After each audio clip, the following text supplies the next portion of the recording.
During a bull market, everyone's a genius, right? But how can you invest effectively during downtrends? Bear markets in cryptocurrency damage portfolio value and have a worrisome propensity to go on for longer than anybody expects. Fortunately, one of the silver linings of market-wide pullbacks is that it allows investors to refocus and spend time investigating ventures that may prosper when the trend reverses. Bear markets are not bad things, so therefore here are 5 factors to consider when determining whether to invest in a cryptocurrency project during a bad market.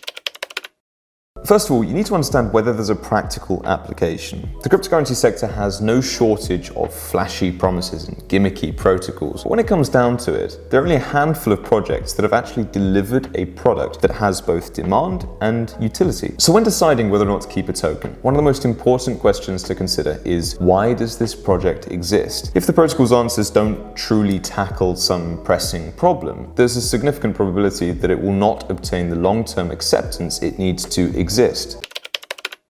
Now, when a feasible use case exists, it's critical to assess how the protocol compares to other projects that offer solutions to the same problem. Is it a better or simpler solution than its rivals? Or is it just a redundant protocol that adds nothing new to the table? It's important to understand that. Now, the Oracle segment of the market, which has had a handful of protocols emerge over the past few years, is an excellent example of unneeded redundancy. Despite the expanding number of possibilities, Chainlink is the oldest and still the most commonly integrated Oracle solution, and it remains the field's strongest rival as a result.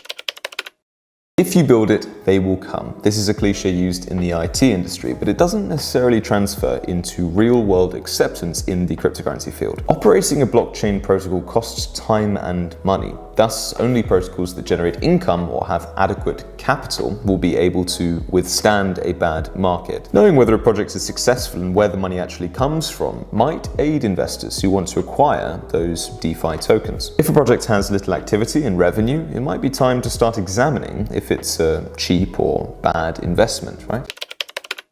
Every company should have its war chest, its treasury or runway, since it's crucial to know whether or not the project has enough finances to weather downturns before investing. As previously said, maintaining a blockchain system is not inexpensive, and the bulk of protocols available may not be liquid enough to withstand a prolonged market downturn. A DeFi-style project should ideally include a huge treasury containing a diverse range of assets like Bitcoin, Ether, and more trustworthy stablecoins such as USDC and USDT. It's critical to have a well-funded and diverse treasury that can be drawn from during difficult times. And as Strawberry Sith indicates, projects must learn when to take profit and when not to leave a majority of the protocol's treasury in Ether or the platform's native currency.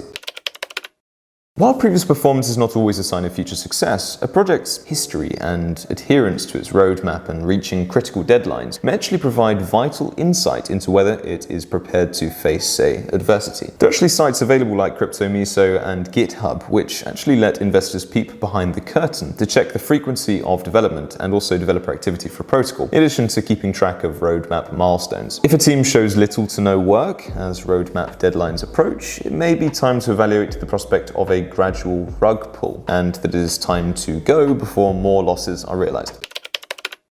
In my opinion, bear markets are actually something that may be enjoyed, specifically if you let go of the notion of using fiat currency and instead tune into the possibility of hyper-Bitcoinization. In a bear market, you get the opportunity to rack up additional seats at your own leisurely pace. And this is all as the buzzword-fueled excitement subsides and essential technology is actually being developed without the pressure of early release. Look, bear markets actually present many people with a once-in-a-lifetime opportunity. Moreover, they're not really that surprising nor frightening in and of themselves. They're an integral component in the evolution of cryptocurrencies into a decentralized and globally acceptable monetary standard. And therefore, the next time the bear attacks, make sure you're ready for it and greet it with wide arms, since it means you'll have more time to rest and recoup in its warmth. So anyway, that's it for today. So remember, if you liked the video, don't forget to like, share, and subscribe. And remember, we post news every single day of the week without fail. My name is Bradley, and I'll see you tomorrow.